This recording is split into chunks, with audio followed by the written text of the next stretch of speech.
Hello dear students, Tiwari academy में आप सभी लोगों का स्वागत है। मेरा नाम है राहुल और आज की इस कंप्लीट वीडियो लेक्चर में हम डिस्कस करेंगे क्लास 6 का चैप्टर नंबर 4 और इस चैप्टर के अंदर हम डिस्कस करने जा रहे हैं पैसेज नंबर 2 के बारे में। सेकंड पैसेज के अंदर आने वाले सभी इंपोर्टेंट वर्ड मीनिंग्स को कवर करेंगे। इसके साथ साथ इंपोर्टेंट वर्ड मीनिंग्स के अलावा इस पैसेज के एक्सप्लेनेशन को भी डिस्कस करेंगे और इसके साथ साथ इस पैसेज के ऊपर बेस्ड जो भी इंपोर्टेंट क्वेश्चन हो सकते हैं उनको भी हम डिस्कस करने वाले हैं। तो चलिए सबसे पहले समझने की कोशिश करते हैं कि जो सेकंड पैसेज दिया हुआ है इसके अंदर क्या दिया हुआ है और किस तरीके की चीजें दी हुई हैं।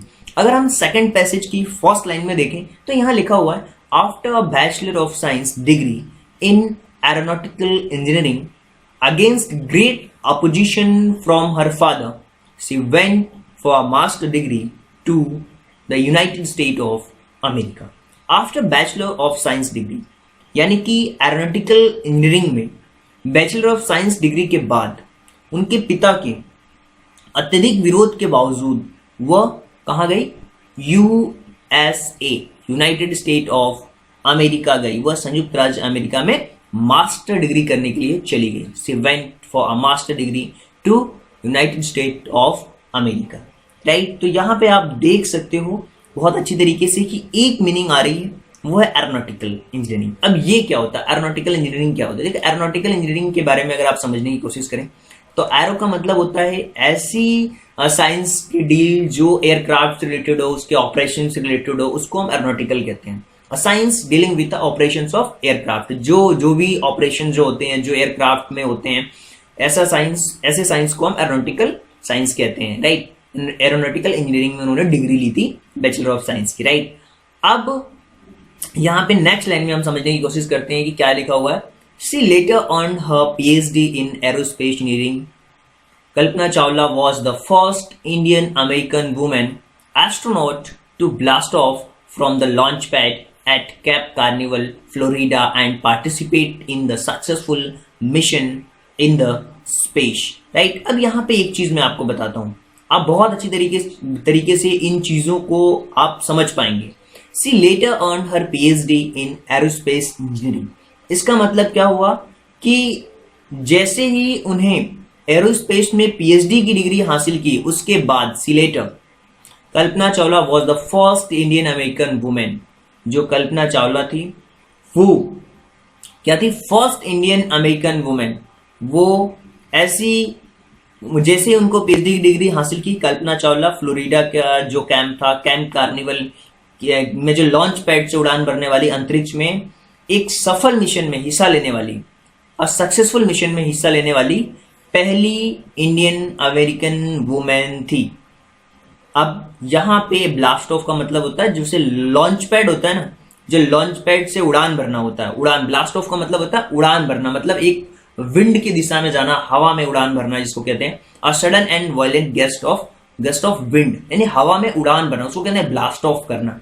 राइट, अब यहाँ पे आपने एरोनॉटिकल की मीनिंग को समझ लिया, ब्लास्ट ऑफ की मीनिंग को समझ लिया। अब बारी है कि इसकी आगे की जो लाइन लिखी हुई है, her family from India cheered along with staff at the Kennedy Space Center as they watched the Columbia liftoff. Right? Her family from India.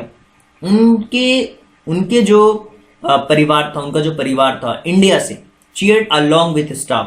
अपने भारत से उनके परिवार ने जो कैनेडी स्पेस सेंटर है उनकी कर्मचारियों के साथ कोलंबिया में उड़ान भरते हुए चीयर अप किया, मतलब उनको चीयर किया, उनका हौसला बढ़ाया। राइट, जब कोलंबिया से लिफ्ट ऑफ हो रहा था, जब उड़ान भर रहे थे, उनके पेरेंट्स ने उनका हौसला बढ़ाया। अगर इन सारी चीजों को हम समझने की कोशिश करें, चीयर का मतलब होता है शाउट, इंकरेजमेंट देना, अप्रूवल देना, कांग्रेचुलेशन करना, चीयर करना। राइट, एकदम बिल्कुल खुश हो जाना। राइट, अब यहाँ पे अगर इन सारी चीजों को हम समझने की कोशिश करें और एक साथ समझने की कोशिश करें तो आप समझ सकते हो कि जैसे ही उन्होंने बैचलर ऑफ साइंस की डिग्री ली एरोनॉटिकल इंजीनियरिंग में, तो उनके जो पिताजी थे वो अपोज कर रहे थे, उनकी ग्रेट अपोजिशन मतलब अत्यधिक विरोध के बावजूद वो कहाँ गई? अपनी मास्टर्स करने के लिए, मास्टर डिग्री करने के लिए यूएसए चली गई, यूनाइटेड स्टेट ऑफ अमेरिका गई। राइट, मास्टर डिग्री के लिए।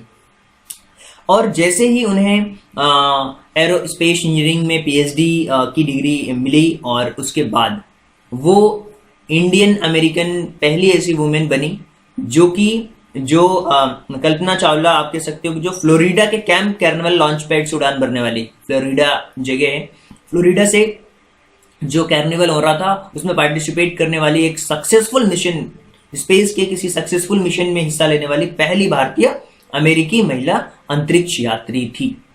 और जो उनकी फैमिली थी, भारत से उनके परिवार ने कैनेडी स्पेस सेंटर में कर्मचारियों के साथ कोलंबिया को उड़ान भरते हुए उनका हौसला बढ़ाया, राइट। तो इन सारी चीज़ों को, इन सारे पैसेजेस को आपने बहुत अच्छी तरीके से समझ लिया है। तो आप कह सकते हो कि एरोनॉटिकल इंजीनियरिंग में, विज्ञान में स्नातक की डिग्री लेने के बाद वो अपने पिता के अत्यधिक विरोध के बावजूद वो संयुक्त राज्य अमेरिका में मास्टर डिग्री करने के लिए चली गई। बाद में उन्होंने एरोस्पेस इंजीनियरिंग में पीएचडी की डिग्री हासिल की। और कल्पना चावला फ्लोरिडा के कैंप कार्निवल लॉन्च पैड से उड़ान भरने वाली और अंतरिक्ष में एक सफल मिशन में हिस्सा लेने वाली पहली भारतीय महिला अंतरिक्ष यात्री थी। भारत से उनके परिवार ने कैनेडी स्पेस सेंटर में कर्मचारियों के साथ कोलंबिया को उड़ान भरते हुए हौसला बढ़ाया। और तीनों मीनिंग्स को भी मैंने कवर किया है। अब बारी है कि इस पैसेज के ऊपर जो इंपॉर्टेंट क्वेश्चन है उनको पूछा जाए, ताकि आप और अच्छी तरीके से इन चीजों को समझ पाएंगे। अगर मैं आपसे क्वेश्चन पूछूं, फर्स्ट क्वेश्चन मैं आपसे पूछूं, in which subject did Kalpana Chawla get a bachelor of science degree? जो कल्पना चावला थी उन्होंने बैचलर ऑफ साइंस की डिग्री किस सब्जेक्ट में उन्होंने कंप्लीट किया था? तो आप कह सकते हो कि इन एरोनॉटिकल इंजीनियरिंग। अब इजिली कह सकते हो कि एरोनॉटिकल इंजीनियरिंग में कल्पना चावला ने बैचलर ऑफ साइंस की डिग्री ली हुई थी। इसके अलावा अगर मैं सेकंड क्वेश्चन आपसे पूछूं कि from which country did Kalpana Chawla get a masters and PhD? उन्होंने अपनी मास्टर्स और पीएचडी किस कंट्री से करी उन्होंने? तो आप बता सकते हो बहुत इजी वे में इसके आंसर्स को कि the United State of America से उन्होंने क्या किया हुआ था, अपनी पीएचडी की डिग्री भी की थी और अपना मास्टर्स भी किया था। तो आई होप कि ये जो पैसेज है इसके कंप्लीट वर्ड मीनिंग्स को आप समझ पाए होंगे, इसके एक्सप्लेनेशन को समझ पाए होंगे, इसके साथ साथ इस पैसेज के ऊपर बेस्ड जो क्वेश्चन थे उनको भी आप समझ पाए होंगे। So thank you so much and thanks for giving your precious time at the last. God bless you. Thank you so much.